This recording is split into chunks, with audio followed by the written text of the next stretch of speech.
Hello दोस्तों, मैं रमेश कुमार विज्ञान विषय की ऑनलाइन क्लासेज में आपका हार्दिक स्वागत करता हूं। हमने पिछली क्लास दी उसमें देख लिया प्रकाश के कुछ बेसिक जानकारियां और प्रकाश का परावर्तन। उसके साथ ही अपन ने समतल दर्पण के बारे में देख लिया था और उसके कुछ नियम देख लिए थे। अपन टॉपिक को आगे बढ़ाते हुए पढ़ते हैं। अपना चैप्टर वो है प्रकाश, लाइट। इसमें अपन ने समतल दर्पण पढ़ लिया और समतल दर्पण में अपने जो नियम लगते हैं, देखो जब परावर्तन पढ़े तो जो परावर्तक सतह है वो अपने समतल दर्पण ही लिया था। ठीक है, तो चाहे समतल दर्पण के नियम कह दूं मैं या फिर परावर्तन के नियम कह दूं, वो दोनों एक ही रहेंगे। इसमें अपन ने पढ़ा था कि कोण आई बराबर कोण क्या होता है, आर। ये इसलिए बता रहा हूं कि ये यहाँ पर भी काम में आएंगे। तो कोण आई बराबर कोण आर अपने लिया था और ये पढ़ा था कि ये तीनों है वो एक ही तल में स्थित होते हैं। कोण, आपतित किरण, परावर्तित किरण और अभिलंब तीनों एक ही तल में स्थित होते हैं। तो ये तो अपने समतल दर्पण देख लिया था।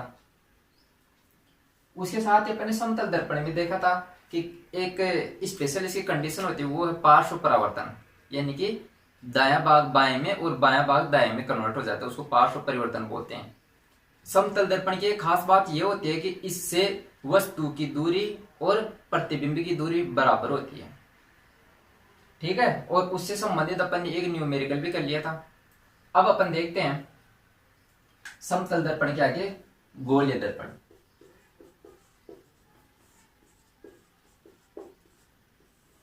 जैसा कि अपने को नाम से पता चल रहा है गोलीय दर्पण, यानी ऐसे दर्पण जो कैसे हो, गोलाकार टाइप के हो या फिर एक गोलीय कोश के टुकड़े हो। तो देखो जैसे मान के चलो अपने पास में कोई एक गोला है, ये कोई कांच का गोला है। ठीक है, और इसके अपन एक छोटा सा टुकड़ा काट ले, ऐसा एक इधर से काट लो। ठीक है, बाकी को मैं मिटा दूं। देखो कैसा अपने पास में जो साइज मिलेगी वो देखो अपने पास में ये मिल जाएगा। यानी दोस्तों देखो अपने पास में ये दो टाइप के अपने पास में ऐसे मिलते हैं, दो गोलीय कोश के अपने को टुकड़े मिलते हैं। वो देखो कैसे, इनको अपन दो टाइप के दर्पण पढ़ेंगे। ठीक है, आपने नाम सुना है गोलीय दर्पण के पार्ट। देखो गोलीय दर्पण वे हो जाते हैं जिनके साइज कैसे होते हैं, गोलाकार साइज होती है। ठीक है, और इसके यदि पार्ट की बात करें तो अपने पास में आता है अवतल दर्पण और उत्तल दर्पण। ठीक है, तो अवतल और उत्तल इन पे देखने पे डिपेंड करता है, या फिर अपन जो इन पे कलर करते हैं या फिर पॉलिश करते हैं उन पे डिपेंड करता है कि किस तरफ की जाए, या तो इसके बाएं तरफ की जाए या दाएं तरफ की जाए। तो देखना यदि अपने पास में ये वाला टुकड़ा है और इसके अपन बाहर की तरफ पॉलिश कर दें, पॉलिश किसकी की जाती है, अपने पास में चांदी या एल्यूमिनियम की पॉलिश की जाती है। ठीक है, और उसके बाद में जब देखने वाला पृष्ठ रहेगा वो कौन सा रहेगा अपने पास में, अंदर वाला पृष्ठ। ठीक है, तो ऐसे वाले दर्पण को अपन कहेंगे अवतल दर्पण।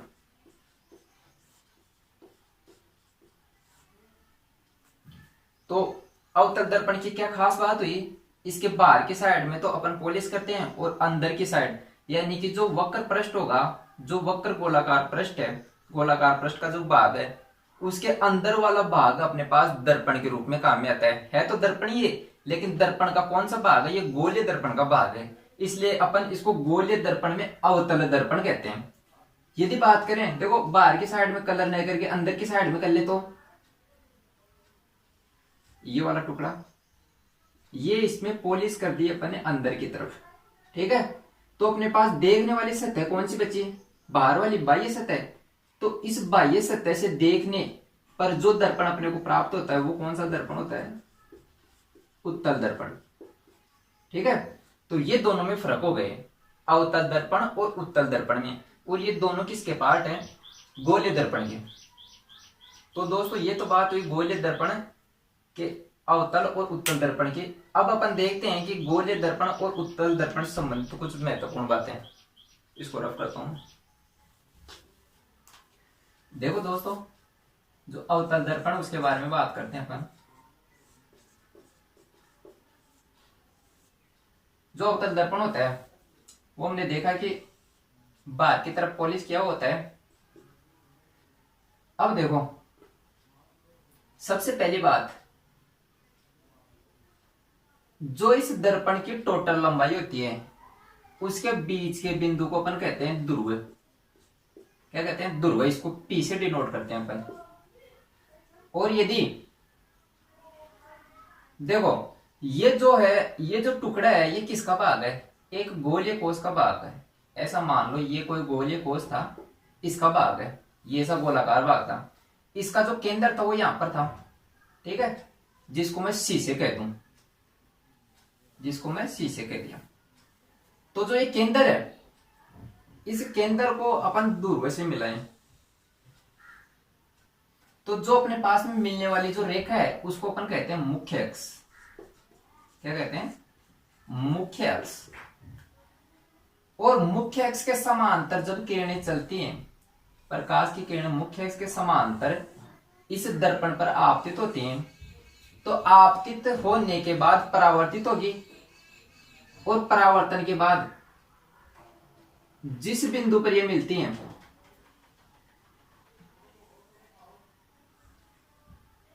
जिस बिंदु पर मिलते हैं, इनको अपन कहते हैं अभिसारित होना। ठीक है, क्या बोलते हैं? अभिसारित होना। ये एक जगह जाके केंद्रित होगी, तो इस वाले बिंदु को अपन कहते हैं फोकस। क्या कहते हैं? फोकस। ये जो टर्म बता रहा हूं, ये अच्छे से दिमाग में बैठा लेना। ये जब क्वेश्चन करेंगे तो काम में आएगी, तब अपने को डायरेक्ट देगा ये इसका फोकस बिंदु है और ये इसकी वक्रता त्रिज्या है। तो देखो, जहां पर ये आकर मिलती है वो इसका फोकस हो गया। जो सी है, सी और पी के बीच की दूरी, ये अपने पास में क्या लेती है? वक्रता त्रिज्या। कौन सी? ये ध्रुव है और ये सी, वक्रता त्रिज्या। और इस वाले को अपन, जो फोकस है, इसको अपन एफ से डिनोट करते हैं, एफ से। ठीक है, तो एफ और पी, ये अपने पास में क्या लाती है? फोकस दूरी। क्या लाती है? फोकस दूरी। और ये अपने पास में हो गया एक मुख्य अक्ष। यदि बात करें अपन इसकी, यानी सी एफ और पी एफ में जो ये रिलेशन आ रहा है, वो ये अपने पास में ये प्राप्त होता है कि ये जो सी पी है, इसका मध्य बिंदु प्राप्त होता है अपने को एफ। यानी अपन कह सकते हैं कि जो पी एफ है, जो पी एफ है वो 1/2 होता है पीसी का। दोनों ही बातों से समझ लो, या तो इसका मध्य बिंदु कह दो, या इस वक्रता त्रिज्या की आधा होता है फोकस बिंदु। देखो, इसको ऐसे याद रखोगे, थोड़ा ज्यादा याद रहेगा। जो फोकस दूरी है, जो फोकस दूरी है वो 1/2 होती है ये इसकी वक्रता त्रिज्या की, वक्रता त्रिज्या की याद रह जाएगी। फोकस दूरी है वो आधी रहती है वक्रता त्रिज्या की। तो ये बात हुई अपने पास में अवतल दर्पण की। अवतल दर्पण देखो कौन कौन सी टर्म? ध्रुव है। ध्रुव क्या हुआ? जो अपने पास में जो टुकड़ा था, जो दर्पण का टुकड़ा है या फिर गोलीय कोष का टुकड़ा होता है, उसके मध्य बिंदु को अपन कहते हैं ध्रुव, पी। जो अपने पास में जो गोला था, जिसका ये दर्पण है वो टुकड़ा है, उसके मध्य बिंदु को अपन कहते हैं वक्रता केंद्र। वक्रता केंद्र कहते हैं, जिसको अपन सी से डिनोट करते हैं। ठीक है, वक्रता केंद्र और ध्रुव को मिलाने वाली रेखा क्या कहलाती है? मुख्य अक्ष कहलाती है। और मुख्य अक्ष के बीच की दूरी, मुख्य अक्ष का मध्य बिंदु कहलाता है फोकस। या फिर जो समांतर किरणें आती हैं, जो अभिसारित होने के बाद जिस बिंदु पर मिलती हैं, उसको अपन कहते हैं फोकस बिंदु। तो जो फोकस बिंदु है वो आधा होता है इसके वक्रता त्रिज्या के। ठीक है, तो वक्रता त्रिज्या, ध्रुव, फोकस दूरी, ये चीजें अपने समझ में आ गई कि अवतल दर्पण के लिए ये होता है। अब यही चीजें अपन बात करेंगे उत्तल दर्पण के लिए। उत्तल दर्पण में और अवतल दर्पण में फर्क सिर्फ इतना रहेगा, देख लो मैं इसको यहीं पे बता देता हूं, ये चीज उसमें भी लागू होगी। जो उत्तल दर्पण होता है वो अपने पास में होता है ऐसा,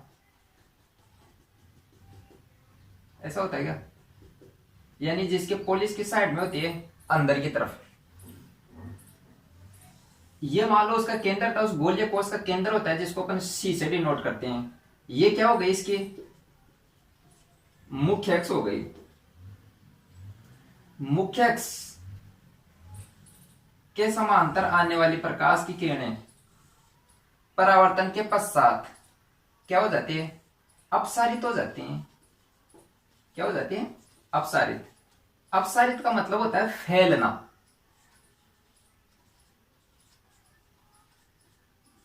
अपसारित का मतलब फैलना। तो ये ऐसे अपसारित हो गई, ये वाली ऐसे चली गई और ये वाली ऐसे चली गई। जब इन रेखाओं को पीछे की तरफ बढ़ाया जाता है, देखो आगे की तरफ तो ये कभी नहीं मिलेंगी, जितनी ज्यादा आगे जाएंगी उतनी दूरी इनके बीच में बढ़ती जाएगी। लेकिन जब इनको पीछे से बढ़ाया जाता है, पीछे की तरफ बढ़ाया जाता है, तो ऐसा महसूस होता है अपने को कि ये एक बिंदु से ही आ रही है। क्या लगता है कि ये एक बिंदु से आ रही है। इस बिंदु को अपन कहते हैं फोकस बिंदु। ठीक है, तो देखो ये वास्तव में मिल रही है क्या। पहली चीज तो वास्तविक प्रतिबिंब और आभासी प्रतिबिंब में मैं अंतर बता देता हूं। वास्तविक प्रतिबिंब वो होता है जहां पर प्रकाश की किरणें वास्तव में काटती हैं, यानी वो रियल में काटती हैं। जैसे अवतल दर्पण की बात करें अपन, देखो इसमें आ रही थी, ये प्रकाश की नहीं यहाँ पर आई और वापस में काट रही है। तो जो ये वाला प्रतिबिंब प्राप्त होता है वो कैसा होता है, वास्तविक। और इस वाले में देखो ये गई और आपस में कभी नहीं मिलेंगी, आगे की तरफ कभी नहीं मिलेंगी, पीछे की तरफ ये जाएंगी नहीं, क्योंकि इधर तो क्या है, परावर्तक पृष्ठ है। ये कौन सा पृष्ठ है, इसको बोलते हैं परावर्तक पृष्ठ। परावर्तक पृष्ठ इधर है क्या, तो ये प्रकाश किरणें वापस परावर्तित होके उसी माध्यम में आ जाएंगे। अब बात करें पीछे की तरफ बढ़ाने पर, प्रतीत होता है अपने को, सिर्फ आभास होता है कि ये किरणें कहां से आ रही हैं। क्योंकि ऐसे मानो यहाँ पे कोई आदमी खड़ा खड़ा इनको देख रहा है, तो इसको क्या लगेगा कि जो प्रकाश किरणें आ रही हैं वो इस बिंदु से आ रही हैं। तो इस वाले बिंदु को अपन कहते हैं फोकस बिंदु। इसको कहते हैं इसको कहते हैं वक्रता केंद्र। ठीक है, सी को। और ये हो जाती है वक्रता त्रिज्या, और वक्रता त्रिज्या का मध्य बिंदु होता है, फोकस बिंदु होता है। और ये इसका क्या हो जाता है, ध्रुव, जिसको अपन किससे कहते हैं, पी से कहते हैं। तो सेम की सेम टर्म इसमें हो गई।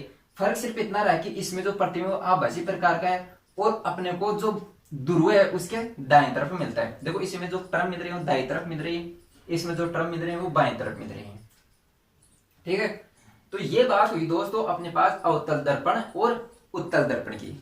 इसमें अपने को टर्म देखो कौन कौन सी याद रखनी। मुख्य अक्ष क्या होता है, मुख्य अक्ष वो होता है जो वक्रता केंद्र और ध्रुव को मिलाने वाली रेखा होती है। दूसरी चीज वक्रता त्रिज्या क्या होती है, जो गोलीय कोष होता है उसका जो केंद्र होता है उस केंद्र और ध्रुव को मिलाने वाली रेखा, या फिर उन दोनों के बीच की दूरी क्या कहलाती है, वक्रता त्रिज्या। वक्रता त्रिज्या का मध्य बिंदु फोकस दूरी कहलाता है, या दूसरी भाषा में कहूं मैं तो जो समांतर मुख्य अक्ष के समांतर आने वाली प्रकाश की किरणें वो परावर्तन के पश्चात जिस बिंदु पर काटती हैं या फिर जिस बिंदु पर मिलती हैं उसको अपन कहते हैं फोकस बिंदु। ठीक है, और ध्रुव और फोकस बिंदु के बीच की दूरी अपने पास फोकस दूरी कहलाती है। जो अवतल दर्पण है उसमें अपने को जो प्रतिबिंब प्राप्त होता है वो वास्तविक प्रकार का प्रतिबिंब प्राप्त होता है, जबकि उत्तल दर्पण की बात करें अपन तो उसमें अपने को आभासी प्रकार का प्रतिबिंब प्राप्त होता है, क्योंकि वो जो प्रकाश की किरणें थी ये वास्तव में नहीं काटती, ये सिर्फ काटती हुई प्रतीत होती है अपने को। ठीक है, तो ये बात हो गई। अब अपन बात करते हैं कुछ टर्म ऐसी जैसे इनकी चिन्ह परिपाटी की, कि इस साइड की दूरियों को किस पॉजिटिव में लेंगे, इस साइड की नेगेटिव लेंगे, कौन सी पॉजिटिव लेंगे कौन सी नेगेटिव लेंगे। क्योंकि जब क्वेश्चन करेंगे तो अपने को क्वेश्चन ऐसे मिलता है कि ध्रुव से इतनी दूरी पर बाईं तरफ स्थित है, तो 5 मीटर दे दिया तो उस 5 मीटर को पॉजिटिव लेंगे या फिर नेगेटिव लेंगे। तो पहले अपन इनके चिन्ह परिपाटी के बारे में बात करते हैं। इसको रब कर देता हूं मैं।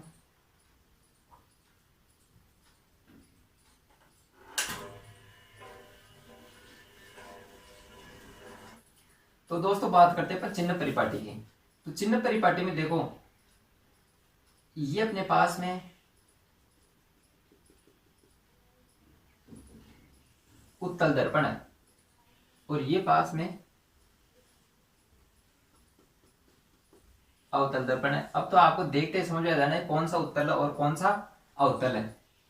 इस साइड में ऐसे वक्राकार है वो, और इधर से अपने को दिखाई दे रहा है, तो वो कौन सा होगा, उत्तल। और ये कैसा होगा अपने पास में, अवतल। इसके बाहर की तरफ कलर किया हुआ है, और इसके देखो अंदर की तरफ, यानी गोलाकार भाग कौन सा था, ये ऐसे गोला था, इस गोले के अंदर कलर किया हुआ है। और इसमें गोलाकार भाग ऐसे, इसमें बाहर की तरफ कलर किया हुआ है। जिसमें बाहर की तरफ कलर किया हुआ वो कौन सा, अवतल दर्पण। और जिसमें अंदर की तरफ कलर किया हुआ वो उत्तल दर्पण। तो इसमें देखो, जो इस दिशा में अपने पास में जो राशियां होती हैं वो अपने पास में होती हैं नेगेटिव। ये वह ध्रुव है, इसको अपन मूल बिंदु मान के चलते हैं, ऐसे जीरो या फिर ध्रुव। इस साइड में जो राशि होती है वो अपने पास में होती है पॉजिटिव राशि। ठीक है, ध्रुव से इस साइड चलने पे पॉजिटिव और इस साइड चलने पे नेगेटिव। ध्रुव से ऊपर या फिर अपन कह सकते हैं मुख्य अक्ष, ये मुख्य अक्ष तो है, इस मुख्य अक्ष से ऊपर चलने पर पॉजिटिव और मुख्य अक्ष से नीचे चलने पर नेगेटिव। सेम इसमें भी ऐसे पॉजिटिव नेगेटिव, इस साइड में नेगेटिव और इस साइड में चलेंगे तो पॉजिटिव। ये अपने को ध्यान में रखना है। या तो आप इसको ऐसे ध्यान में रखो, या मैं आपको एक मेथड बताता हूं। आप सिर्फ और सिर्फ इतना ध्यान रखो, आपने कार्तिक निर्देशांक पद्धति पढ़ी है ऐसे, जिसमें एक मूल बिंदु होता है, ये इसमें अक्ष होता है अपने पास में, और ये वाई अक्ष होता है, वाई वाई डैश अक्ष अक्ष डैश ऐसे होता है। ये मूल बिंदु है, ये इस दर्पण का ध्रुव है हमेशा। दोनों दर्पण के लिए बात कर रहा हूं मैं। इसके यदि इस साइड में अक्ष अक्ष में चलते हैं तो इस साइड में अक्ष अक्ष कैसा होता है भाई, पॉजिटिव होता है। इस साइड में चलते हैं तो अपने पास में कैसा होता है, नेगेटिव होता है। यानी कि इस साइड में चलने वाली दूरियां पॉजिटिव, इसमें नेगेटिव। और यदि अपने पास ऊपर, यदि अपने को ऊपर चलना हो या ऊपर की दूरी दी हुई हो तो वो हो जाएंगी पॉजिटिव। वाई एक्स ऊपर कैसा होता है, पॉजिटिव, और नीचे की तरफ कैसा होता है, नेगेटिव। तो इससे अपन पूरी की पूरी क्वांटिटी को ध्यान में रखते हैं। टोटल अपने को जो सारे साइन है वो याद रह जाएंगे। सिर्फ ये याद रखना अपने को, जो कि अपने को पहले से ही याद होता है। अब देखो, अब बात कर लेते हैं अपन इसमें कौन पॉजिटिव होगा कौन नेगेटिव होगा। देखो, जो ध्रुव होता है उसकी कंडीशन होती है जीरो पे, ना पॉजिटिव ना नेगेटिव। बात करते हैं अपन, ये कौन सा दर्पण है भाई, उत्तल। उत्तल दर्पण में जो वस्तु होती है वो किस साइड में रखी होती है, जो वस्तुएं हैं अपन दोनों ही दर्पण में दर्पण से बाईं साइड में रखते हैं। ठीक है, अपन पूरी बुक में ऐसा ही मानते हुए चलेंगे कि जो वस्तु होती है वो बाईं साइड में रखी होती है, और जो किरणें आती हैं वो हमेशा बाईं तरफ से ही आती हैं। ठीक है, तो देखो वस्तु बाईं साइड में रखी हुई है, तो इसके लिए तो अपने पास में वस्तु के लिए कौन हो जाएगा, नेगेटिव। जो फोकस दूरी और फोकस जो वक्रता केंद्र है वो अपने पास में कैसे हो जाएंगे, एफ और सी कह दूं मैं। एफ कैसा मेरे पास में पॉजिटिव और सी कैसा पॉजिटिव। किसके लिए बात कर रहे हैं अपन, उत्तल दर्पण के लिए बात कर रहे हैं। ये राशि अपने पास में हो गई। इसमें जो प्रतिबिंब बनता है दोस्तों वो अपन आगे देखेंगे कि वो हमेशा ऊपर की तरफ ही बनता है ऐसे, या फिर अपन कह सकते हैं कि जो इसमें जो प्रतिबिंब बनता है वो हमेशा इस जो ध्रुव है इससे राइट साइड में बनता है। इसकी दूरी कैसे आएगी अपने पास में, पॉजिटिव प्रकार की आएगी। वो अपन देख लेंगे, बाद में देख लेंगे प्रतिबिंब के बारे में। अभी अपन देख लेते हैं अवतल दर्पण के बारे में कि अवतल दर्पण में जो ये क्वांटिटी होती है ये कैसी होती है। अवतल, इसमें जो ध्रुव है वो जीरो पे, जो वस्तु होगी ये वस्तु इसमें किस तरफ रखेगी, बाएं तरफ, इस साइड में। इस साइड में नेगेटिव। जो अपने पास में एफ होता है वो कैसा होगा, नेगेटिव, क्योंकि एफ इसमें किस साइड में रहता है, इस साइड में। और ध्रुव से इस साइड में हुआ तो नेगेटिव, क्योंकि ध्रुव कहां पे था, जीरो पे। सी की बात करें तो सी कहां पे होगा, नेगेटिव, क्योंकि सी किधर है, इधर नेगेटिव। तो ये उत्तल के लिए हो गया और ये अवतल के हो गया। दोबारा से देख लो एक बार, कंफ्यूज नहीं होना बिल्कुल भी। और हमेशा ये अपने माइंड में सेटअप कर लो कि ये ऐसा ही होता है। ये ध्रुव होता है, जो मूल बिंदु वो कैसा है, ध्रुव है। बात करें उत्तल और अवतल दर्पण की, आपको नाम देते ही कंफर्म हो जाना चाहिए कि अवतल दर्पण कौन सा होता है, उत्तल दर्पण कौन सा होता है। अवतल कौन सा होता है, ऐसे वाला जिसमें बाहर की सतह पर क्या होता है, कलर किया होता है, या फिर परावर्तक जो सतह बनाने के लिए जो चांदी और एल्यूमिनियम पॉलिश करते हैं वो की हुई होती है। इधर से अपने को दिखता है कौन सा वाला, ये वाला। इसमें जो देखो गोला बनेगा वो किस तरह बनेगा, गोला बना लिया करोगे, ये गोला बन गया, गोला बनेगा वो, ये देखो माइंड में बन जाएगा गोला। इस साइड में ये एफ और इस साइड में ये सी, तो एफ और सी किस साइड में, नेगेटिव साइड में, तो नेगेटिव। इस साइड में इस तरफ बनेंगे तो पॉजिटिव साइड के। तो ये हो गई चिन्ह परिपाटी की बात अपने पास। तो दोस्तों इसको मैं एक बार रफ कर देता हूं, फिर आगे बढ़ते हैं अपन।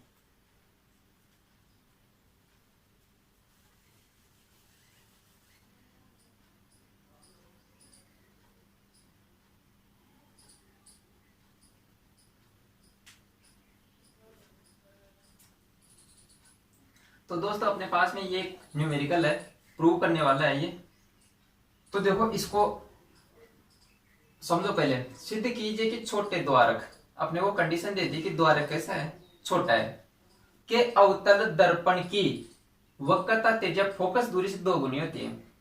तो सबसे पहले तो छोटे द्वारक यानी कि जो है कैसा है, वो बहुत छोटे मान का है, यानी इसकी जो लंबाई होती है वो बहुत छोटी होती है, ऐसा ये कहना चाहता है। तो छोटे द्वारक के अवतल दर्पण, तो अवतल दर्पण बना लो सबसे पहले, ये बना लिया अवतल दर्पण।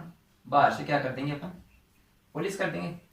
अवतल दर्पण की वक्रता त्रिज्या, वक्रता त्रिज्या भी बनाना, ये वक्रता त्रिज्या फोकस दूरी से 2 गुना, ये फोकस दूरी से 2 गुनी होती है।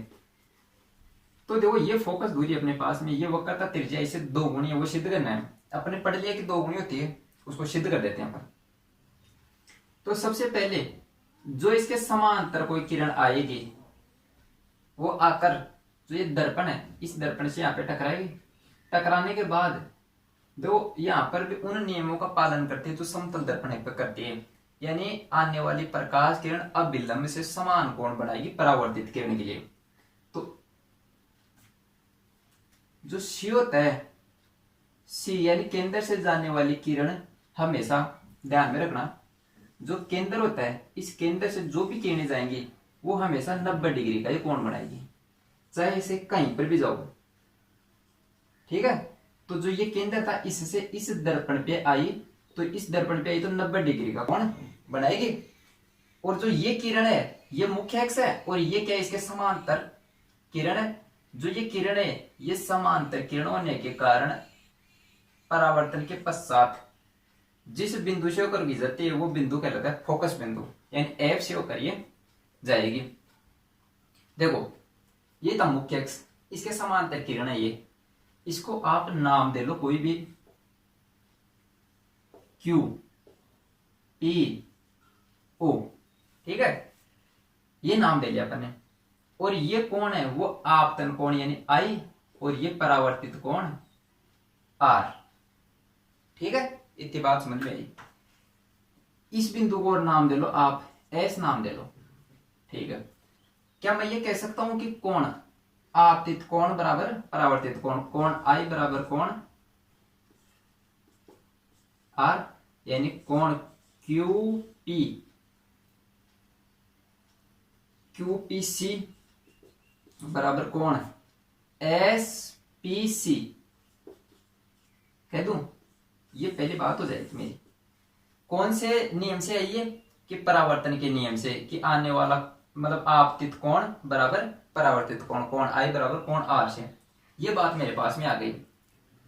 दूसरी चीज यदि मैं बात करूं तो देखो, यदि मेरे पास में कोई 2 समांतर किरणें हैं, उनको एक तिर्यक रेखा काटती है, तो इसमें देखो ये वाला कोण और ये वाला कोण, इनको क्या बोलते हैं, संगत कोण बोलते हैं। क्या संगत कोण बोलते हैं, यानी कि तो ये दोनों कोण होते हैं, आप देख लेना, संगत बोलते हैं, एकांतर बोलते हैं।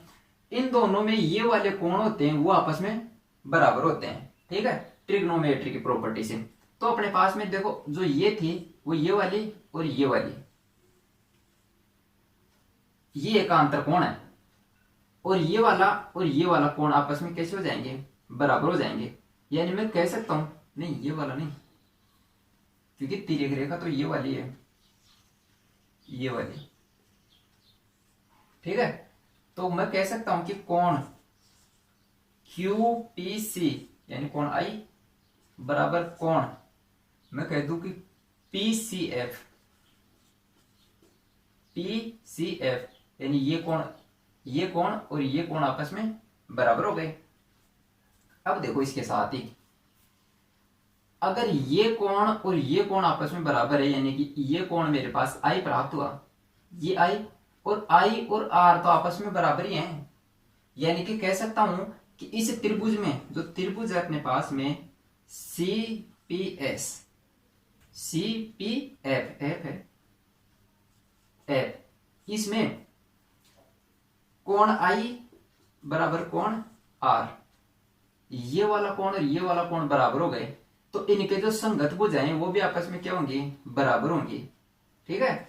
क्योंकि अगर यदि दो कोण हो जाते हैं उनके तो साथ वाली भुजा भी क्या होती है, बराबर होती है। ट्रिग्नोमेट्री में पढ़ा है ना आपने, देखो ऐसा वाला, यदि ये कोण और ये कोण बराबर हो जाए तो इनके संगत भुजाएं ये भी आपस में क्या होती हैं, बराबर होती हैं। तो ये भुजा बराबर हो गई, तो ये भुजा बराबर हो गई, तो मैं ये कह सकता हूं कि CF बराबर PF, ये बात होगी कि जो ये CF है वो बराबर हो गई PF के। उस वाले को रब कर देता हूं, उधर वाले को, इसमें देखो अपने को क्वेश्चन में दिया था छोटा द्वारक, ये इसलिए दिया था कि आगे अपने काम में आएगा। ये देखो काम में ऐसे आएगा कि ये मतलब बहुत छोटा है, ये P है, ये इसके बहुत नजदीक है, यानी ये O था यहाँ पे, तो ये इतना से है, ऐसे अपने पास में मतलब बहुत कम दूरी पे, यानी मैं कह सकता हूं जो P है वो O है, वो लगभग एक जगह से एक ही है, ठीक है। तो इस वाले में बात करूं तो मैं ये कह दूं कि जो O से लेकर F है और P से लेकर F है, तो OP बराबर PF, ऐसा कह दूंगा मैं। छोटे द्वारक का मतलब ये हुआ कि O से F की दूरी, P से F की दूरी, क्योंकि जो O और P के बीच की दूरी बहुत कम है, और बहुत कम होने के कारण अपन ये दोनों दूरियां क्या ले सकते हैं, बराबर ले सकते हैं। अब बात करें अपन, यदि ये और ये बराबर हो गई, यानी ये और ये क्या हो गई, बराबर हो गई, तो देखो ये वाली तो पहले से बराबर थी, ये और ये तो पहले से बराबर थी, और ये भी बराबर हो गई, तो अब क्या होगा, क्या मैं इसको और इसको बराबर कह सकता हूं। दोबारा से सुनो, लिख भी देता हूं और समझ भी लेना। OP बराबर PF, यानी OP, अरे OP नहीं, यहां पर क्या लिख दिया, ये OP नहीं आएगा, यानी OF आएगा अपने पास में, OF बराबर PF, ये दोनों आपस में बराबर हो गए। और अपने पास में पहले से क्या है, CF बराबर PF, तो देखो PF इसमें भी आ गया और PF इसमें भी आ गया, इसको समीकरण नंबर 1 नाम दे लो और इसको समीकरण नंबर 2 नाम दे लो। क्या मैं कह सकता हूं कि 1 और 2 से जो OF और CF बराबर होंगे, OF और CF 1 और 2 से OF बराबर CF, ये दोनों बराबर हो गए, बस यही तो सिद्ध करना था। एक टुकड़ा तो ये और एक ये, यदि ये और ये बराबर है तो क्या मैं कह सकता हूं कि ये टोटल दूरी 2 मीटर है, तो ये दोनों 1-1 मीटर है। ये दूरी 4 मीटर है तो ये 2 मीटर 2 मीटर है, यानी कि सुनना, यदि वक्रता त्रिज्या 4 मीटर है तो फोकस दूरी 2 मीटर होगी, यानी ये दूरी है उसकी ये आधी दूरी है हमेशा। तो यही अपने को प्रूव करना था। तो इससे अपने पास क्या साबित होता है कि जो O 2 गुणी है, तो 2 गुणा में कौन होगा अपने पास में, जो OC है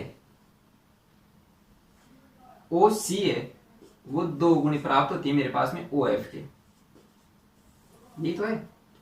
यदि 2 मीटर है तो OC कितना होगा, 4 मीटर।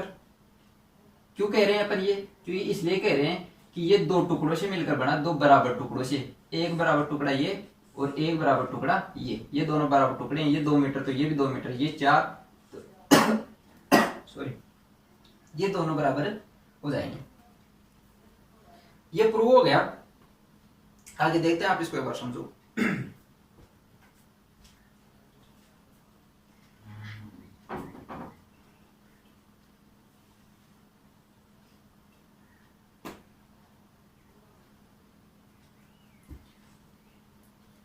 दोस्तों आज के लिए इतना ही काफी है। बाकी अपन अगली क्लास में देखेंगे जो गोलीय दर्पण है इनसे बनने वाले प्रतिबिंबों के बारे में बात करेंगे। Thank you.